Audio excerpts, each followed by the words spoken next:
Hello दोस्तों, स्वागत है आपका अपने यूट्यूब चैनल गोयल मैट्रिक्स पर। चैनल पर पहली बार आए हैं, सब्सक्राइब कर लीजिएगा।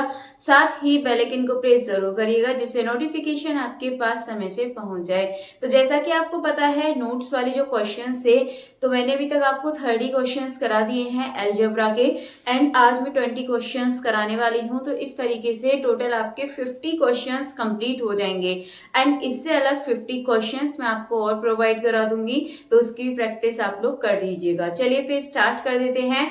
तो यहाँ पर देखेंगे और आप अपने आंसर को चेक भी कर लीजिएगा, और जिसमें आपको डाउट है उसका आंसर आपको पता भी चल जाएगा। चलिए फिर स्टार्ट कर देते हैं। क्वेश्चन नंबर 1 आपके सामने है। क्वेश्चन नंबर 1 का मतलब है 31। ये आपसे पूछा है GCD 60-48। यहाँ पर 60 और 48 का GCD बताना है। इससे आसान क्वेश्चन यहाँ पे नहीं कह सकते।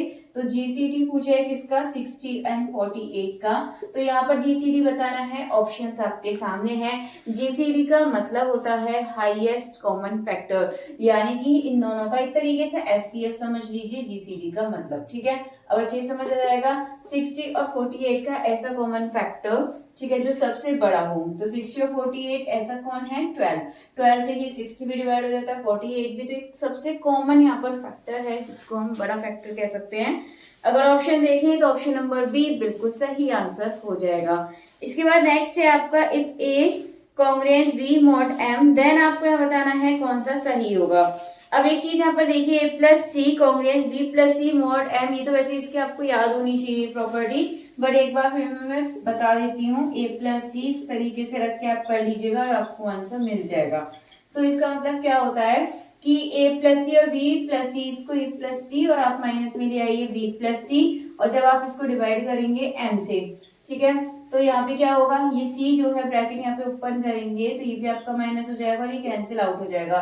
बचा क्या आपके पास, ए माइनस वी एम, ये आपके पास बचा है। तो यहाँ पर ये कैसा होगा, ये डिविजिबल होगा एम से। तो ये बात सही है, यहाँ पर ए माइनस बी डिविजिबल हो रहा है एम से। इसी तरीके से आप बी ऑप्शन को देख लेंगे, सी को देख लेंगे, तीनों ही सेटिस्फाई कर रहे हैं।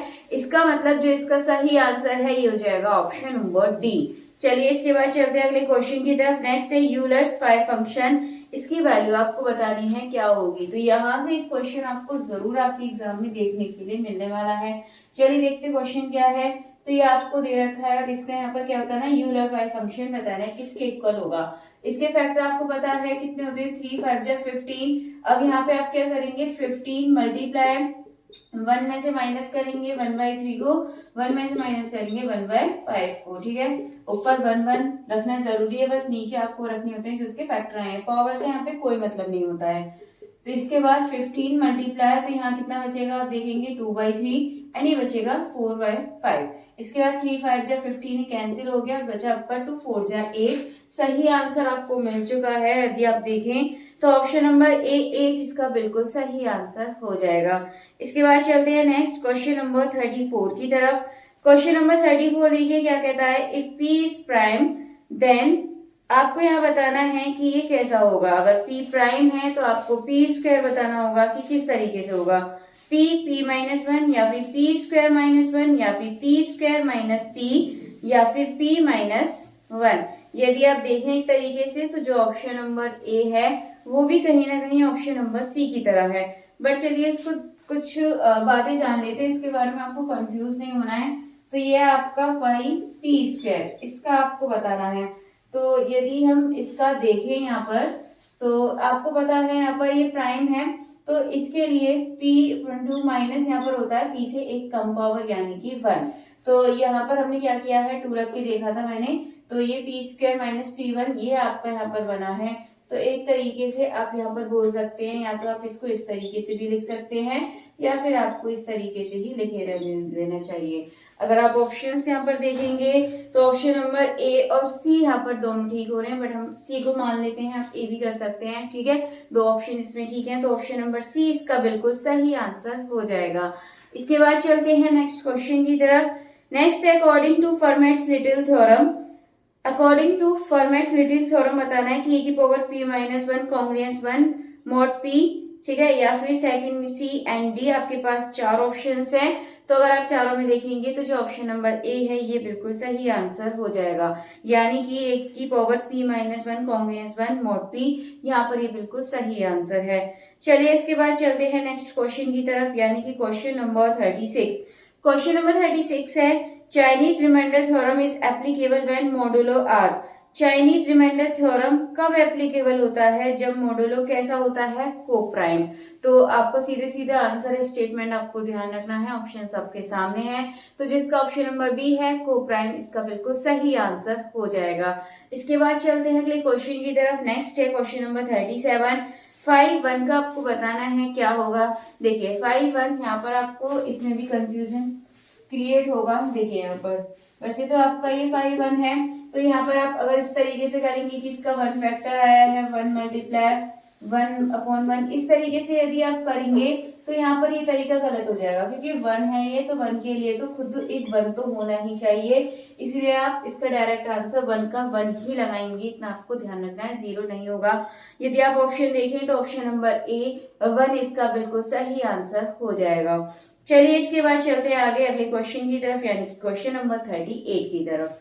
क्वेश्चन नंबर 38 है number of integers less than 100 and को प्राइम टू 100 से कम हो और 100 के ही को प्राइम हो। एक तरीके से आपको यही निकालना है, यानी कि 500 आपको यहाँ पर फाइंड करना है, क्योंकि 100 से कम होनी चाहिए और ये को प्राइम भी होना चाहिए। तो चलिए देख लेते हैं इसका आंसर। तो 100 मल्टीप्लाई आप 100 के यहाँ पर फैक्टर कर लीजिएगा। तो 100 की यदि आप जब फैक्टर करेंगे 2 की टेबल से 50 टाइम, 2 की टेबल से 25 और इस तरीके से आपको यहाँ पर मिलेगा, यानी कि 2 की पावर 2 मल्टीप्लाई 5 की पावर 2, ये आपको यहाँ से मिलने वाला है। तो अगर आप यहाँ पे देखेंगे तो 1 - 1/2 और 1 - 1/5 ये हमको यहाँ पर लिखना है। तो 100 मल्टीप्लाई बचेगा 1/2 4/5, और यहाँ देखेंगे 5 2 जा 10 से 10 टाइम कटेगा 10, 4 जा 40, आपको बिल्कुल सही आंसर मिल चुका है। अगर ऑप्शन देखें तो option number A 60, B 40, C 50, D 30, तो ऑप्शन नंबर बी 40 इसका बिल्कुल सही आंसर हो जाएगा। चलिए इसके बाद चलते हैं नेक्स्ट अगले क्वेश्चन की तरफ। नेक्स्ट है आपका solution of ax plus b is equal to d has integer solution if. आपको यहाँ दे रखा है a इक्वल टू b, या फिर d divides both a and b, या फिर d डिवाइड्स gcd ab, या फिर gcd ab डिवाइड्स d। अब यहाँ पर देखिए थोड़ी चीजें आपको समझने वाली है, इसको समझ लीजिएगा। तो आपको यहाँ पर क्या दे रखा है ax plus by is equal to d, ठीक है। वैसे तो आपको पता है कि यहाँ से जो ax है और by है, अगर यहाँ पर a और b कुछ भी इसका कॉमन आ जाए और वो डिवाइड में जाएगा तो इसका मतलब हो जाएगा कि d डिवाइड कर रहा है a प्लस b को, ठीक है। लेकिन हम यहाँ पर कैसे निकालेंगे? देखिए दोनों में हमें क्या लेना पड़ेगा जीसीडी। यहाँ पर a और b कुछ भी नंबर है, हम इसका जीसीडी लेंगे तो वो आपका कॉमन आ जाएगा। जब वो कॉमन आ जाएगा तो अपॉन में जाएगा, तो इसका मतलब d डिवाइड्स करता है, उल्टा हो गया, मतलब a प्लस b डिवाइड्स करता है d को। ये सही हो जाएगा। मतलब ये तरीका होता है लिखने का कि जो आगे वाला नंबर है ये पीछे वाले को डिवाइड कर रहा है। अगर हम इस तरीके से इसको लिखते हैं तो इस बात का आपको ध्यान रखना है। तो ऑप्शन नंबर यहाँ पर देखें तो GCD a b divides d, option number D इसका बिल्कुल सही आंसर है। वैसे सी भी इसका सही हो सकता है बट डी इसका ज्यादा सही है। चलिए क्वेश्चन नंबर 40 की तरफ चलते हैं। The least positive integer satisfied. तो यहाँ पर देखिए क्वेश्चन में थोड़ा सा यहाँ पर रफ हुआ रखा है, मैं आपको बता देती हूँ यहाँ पर क्या है। तो यहाँ पर आप देख लीजिएगा, ये आपको यहाँ दे रखा है 1 mod 2 एंड सेकंड आपको यहाँ पर दे रखा है x congruence 2 mod 3 and next आपको दे रखा है x is equals to 3 mod, और यहाँ पे आपका 4 है, ये आपको ध्यान रखना है, ठीक है। क्वेश्चन में आप देख लीजिएगा यहाँ mod के बाद 4 दे रखा है, वो थोड़ा सा मिसप्रिंट हो गया है। चलिए अब इसके बाद अगर आगे देखें तो सिर्फ किस तरीके से इसे सॉल्व करना है। ऑप्शंस देखें 23 भी है 58, ठीक है। देखिए यहाँ पर ये ऑप्शंस आपके सेम हो गए हैं 58 23, इसमें थोड़ा सा क्वेश्चन में थोड़ी सी मिसप्रिंट हो गया। चलिए कोई नहीं, मैं 2 ऑप्शन से ही करती हूँ। देखिए यहाँ पर आप क्या करेंगे, पुट करके देखेंगे। अगर आप पहले 23 रखिए x की जगह, 23 माइनस में ये 1 आ जाएगा, डिवाइड करेंगे 2 से तो बिल्कुल डिविजिबल हो जाएगा, क्योंकि 23 - 1 22, डिवाइड करेंगे इसको 2 से तो पूरा पूरा चला जाएगा। इसी तरीके से आप यहाँ पे रखिए 23 - 2 करेंगे और 3 से आपको डिवाइड करना है तो आपका ये भी पूरा पूरा चला जाएगा, क्योंकि 23 में से 2 जाएगा 21, डिवाइड करेंगे 3 से, ये भी आपका हो जाएगा। इसके बाद इसको करिए x 23 माइनस करेंगे हम 3 और डिवाइड करेंगे 4 से, तो ये भी आपका बिल्कुल सही है।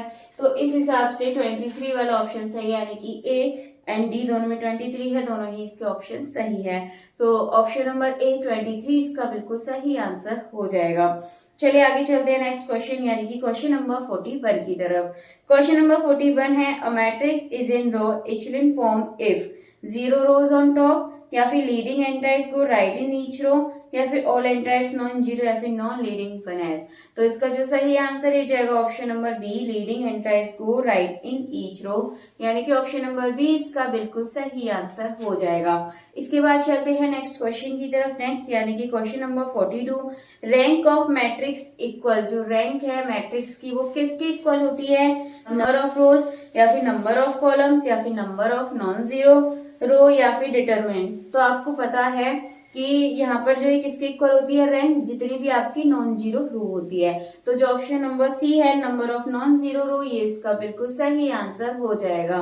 चलिए इसके बाद देखते हैं नेक्स्ट क्वेश्चन है क्वेश्चन नंबर 43, ये आपका if rank of a matrix is less than number of unknowns solution is. देखिए अननोन का मतलब एक तरीके से वेरिएबल, यानी कि जो रैंक है मैट्रिक्स की वो कम है नंबर ऑफ वेरिएबल से कम है इसकी जो रैंक है। तो यहाँ पर ये सॉल्यूशन कितने होंगे, यूनिक, नो सॉल्यूशन, या फिर इन्फिनाइटली। तो इसके लिए ध्यान रखना है, रैंक यदि कम है तो इन्फिनाइटली सॉल्यूशन आपको मिलेगा, यानी कि जो ऑप्शन नंबर सी है इन्फिनाइटली मैनी, ये बिल्कुल करेक्ट आंसर हो जाएगा। इसके बाद नेक्स्ट है question number 44, elementary row operation change rank, या फिर डोंट अफेक्ट रैंक, या फिर ऑलवेज इंक्रीज रैंक, या फिर चेंज साइज। देखिए एलिमेंट्री रो ऑपरेशन जो होता है, रो ऑपरेशन, उसका मतलब ये नहीं होता कि वो रैंक को चेंज करे, या फिर ऑलवेज इंक्रीज रैंक, या फिर रैंक को बढ़ा दे, या फिर चेंज करे साइज को। तो इसमें कुछ नहीं होता, कोई भी इफेक्ट नहीं करता है, यानी कि जो ऑप्शन नंबर बी है डोंट अफेक्ट रैंक, ये इसका बिल्कुल करेक्ट आंसर हो जाएगा। इसके बाद नेक्स्ट चलते हैं क्वेश्चन की तरफ। नेक्स्ट है आपका question number 45, system X is equal to 0 has non trivial solution. Option है rank is equal to number of variables, या फिर rank less than number of variables, या फिर रैंक इज इक्वल टू 0, या फिर नन। अभी देखिए बताया था आपको यहाँ पर नॉन ट्रिवियल्स के लिए, तो जो ऑप्शन नंबर बी है rank less than number of variables, ये बिल्कुल करेक्ट आंसर हो जाएगा। चलिए इसके बाद चलते हैं नेक्स्ट क्वेश्चन की तरफ। नेक्स्ट यानी कि क्वेश्चन नंबर 46, तो ये आपका in reduce row echelon form, इसके ऑप्शंस दे रखे हैं, ऑल लीडिंग एंटायर्स आर 1, या फिर zeros above and below leading 1, या फिर each leading 1 right to previous, या फिर ऑल ऑफ दीज। तो इसका जो सही आंसर है, तीनों बातें ही इसकी सही हैं, एचेलन फॉर्म के बारे में आपने पढ़ा होगा। तो जो ऑप्शन नंबर डी है ऑल ऑफ दीज, ये इसका बिल्कुल करेक्ट आंसर हो जाएगा। इसके बाद चलते हैं नेक्स्ट क्वेश्चन की तरफ। नेक्स्ट यानी कि क्वेश्चन नंबर 47, ये आपका if determinant of matrix is 0, यदि किसी मैट्रिक्स का डिटर्मिनेंट 0 है तो क्या होगा, इन्वर्टिबल होगा, फुल रैंक होगा, या फिर नॉट इन्वर्टिबल होगा, या फिर आइडेंटिटी मैट्रिक्स। अब देखिए इन्वर्टिबल भी नहीं होगा और फुल रैंक भी नहीं होगा, क्योंकि डिटर्मिनेंट 0 आ रहा है। अब यहाँ देखिए नॉट इन्वर्टिबल और यहाँ पर आपको आइडेंटिटी मैट्रिक्स में होगा कंफ्यूजन। अब देखिए आइडेंटिटी मैट्रिक्स यहाँ पर आपको पता है किस तरीके से मिलती है, जरूरी नहीं है कि मतलब जरूरी है यहाँ पर आप देखें तो किसी और भी मैट्रिक्स का आंसर यहाँ पे 0 आ सकता है जो कि आपकी आइडेंटिटी नहीं होगी। तो इसका मतलब कौन सी सही हो जाएगा, जो ऑप्शन नंबर सी है नॉट इन्वर्टिबल। जरूरी नहीं है कि इसका ऑप्शन नंबर डी सही हो, तो नॉर्मल मैट्रिक्स का भी आंसर 0 आ सकता है, यानी कि नॉट इन्वर्टिबल। तो option number C not invertible, ये बिल्कुल करेक्ट आंसर हो जाएगा। इसके बाद क्वेश्चन नंबर 48 है, rank of identity matrix of order. Identity matrix की रैंक क्या होगी, यदि ऑर्डर 5 है तो ये आपको पता होना चाहिए, जितना ऑर्डर है उतनी ही रैंक होती है। ऑप्शन देखिए 1 3 5 0, तो जो इसका ऑप्शन नंबर सी है 5 इसका बिल्कुल करेक्ट आंसर हो जाएगा। इसके बाद चलते हैं अगले क्वेश्चन की तरफ, यानी कि question number 49, a consistent system of equation always has, यानी कि कंसिस्टेंट सिस्टम ऑफ इक्वेशन हमेशा कैसा सॉल्यूशन होता है, no solution, at least one solution, या फिर इनफाइनाइट सॉल्यूशन ओनली, या फिर नन।